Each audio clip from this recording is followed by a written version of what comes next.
Баршаңызға қайырлы күн.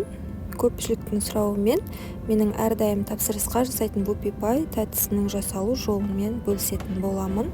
Ал бастайық. Алдымен біз шоколад пен сары майды водяная баняда ерітіп аламыз. Немесе микроволновка болса, микроволновкада ерітіп алуға болады. Сары май бізде 82% болу керек, және де мен Қазақстан шоколадын қолданамын. Осылай араластырып тұрып ерітетін боламыз. Осылай толық еріп кеткенше араластырып тұру керек. Енді бұны бір шетке қоя тұрамыз да. Басқа ыдысқа жұмыртқамен қантты жақсылап аппақ болғанша араластырып аламыз. Бұл тәттіге мен жұмыртқаның отборный түрін пайдаланамын.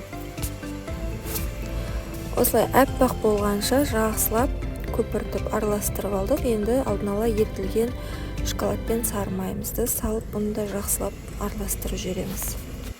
Ендігі кезекте ұнды алдын ала еліктен өткізіп, оның үстіне қопсытқыш және де какаоны салып бірге қосамыз сұйық массамызға.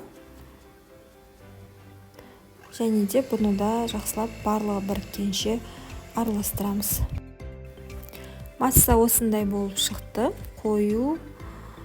Егер де сізде сұйық болып тұрса, шамалы 10-15 грамм ұн қосып жүрсеңіздер болады. Енді насатканы пайдаланамыз. Бұл бізде Whoopie Pie'дің шариктарын жасайтын насатка. Осыған немесе насаткасында қолданбай-ақ бірден осы кондитерский мешоктың шетін кесіп, бірден осылай пергаментке жайғастыра берсеңіздер болады. Видеода көріп тұрғандарыңыздай осылай сұйық массамызды противенге, оның үстіне пергамент қағазын төсеп, осылай құйып шығамыз.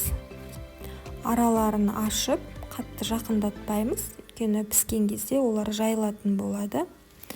Осыны қызып тұрған пешке 180 градусқа 10-15 минутта пісіріп аламыз. Менде осындай пісіп шықты.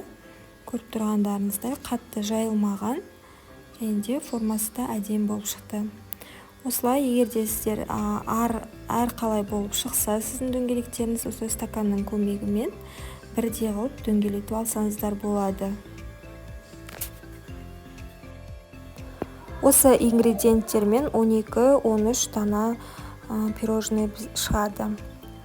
Енді осын толық суытамыз, суығанша кремін дайындаймыз. Кремі үшін бізге салқын творожный сыр керек болады. Оның үстіне сахарная пудраны салып, жақсылап 30 секундтай миксерлеп аламыз. Одан кейін бізге салқын сливки керек болады. Ол сливкиді осы творожный сырмен сахарная пудраның үстіне құйып миксерлеп аламыз.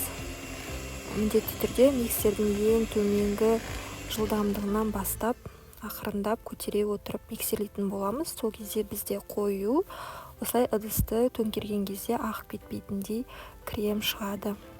Енді Whoopie Pie пирожныйларымызды жинаймыз.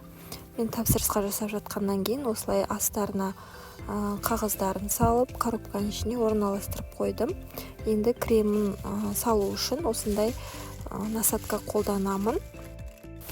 Насатканың номері 333 гүл тәрізді болып келеді.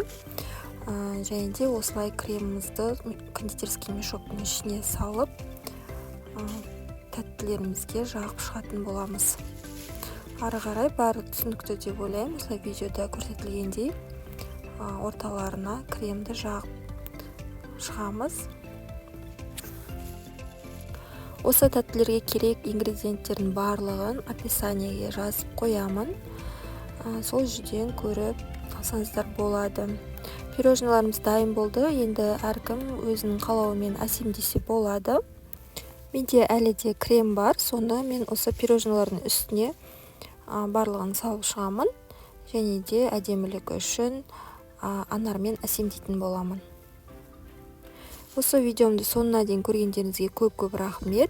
Және де алда көптеген видеоларды салатын боламын. Міндетті түрде тіркеліп, лайк басып, мені қолдап кетіңіздер. Көп рахмет.